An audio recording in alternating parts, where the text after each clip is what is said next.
ये question NEET 2024 में आया हुआ है। इसमें 2 ब्लॉक सिस्टम दे रखा है और इस पर 10 न्यूटन का फोर्स लग रहा है। अब क्वेश्चन में बोल रहा है कि ए बॉडी बी पर कितना फोर्स लगा रही है। ठीक है, the force exerted by block A on block B, ये क्वेश्चन पूछा गया। अब इसको कैसे करोगे आप? अब इसको देखो, इसमें हम ऐसे करेंगे कि पहले आपको ये सोचना है कि ये वाले फोर्स की वजह से ये दोनों के दोनों एक्सेलरेट हो रहे होंगे। ठीक है, तो आप एक काम करो, पहले इन दोनों का कॉमन एक्सेलरेशन निकालो, फिर देखो आगे क्या होगा वो बताता हूँ। अगर इसका कॉमन एक्सेलरेशन की बात करोगे आप, तो ए इक्वल टू होता है F/m। अब फोर्स है 10 न्यूटन और है ना, इन दोनों पर कितना फोर्स लगा? 10 न्यूटन, और दोनों का मास 3 + 2 5। तो ये हमारा 2 मीटर पर सेकेंड स्क्वायर। इस फोर्स की वजह से ये दोनों का एक्सेलरेशन कितना है? 2। आप खुद देखो, इस फोर्स से दोनों एक साथ ही तो एक्सेलरेट करेंगे, है ना, तो दोनों का एक्सेलरेशन भी क्या होगा? सेम होगा। यानी कि इसका अगर 2 है तो इसका भी 2 होगा। तो ये हमने दोनों का एक्सेलरेशन एक ही बार में निकल गया।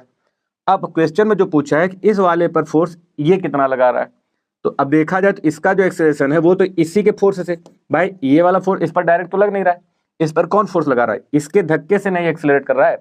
यानी इसका जो फोर्स है ये F' अगर इसको मैं बोल दूं तो ये कितना लग रहा है? अब ये देखो कैसे करोगे भाई, F' = ma, फार्मूला वही है जो यहाँ पर था।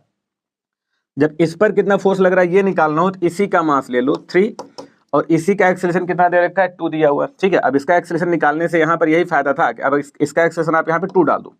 ठीक है, इसका मास इंटू एक्सेलरेशन जब रखोगे तो जो इस पर फोर्स लग रहा है वही आ जाएगा। अब इस पर फोर्स तो यहीं से लग रहा है और यही पूछा भी है।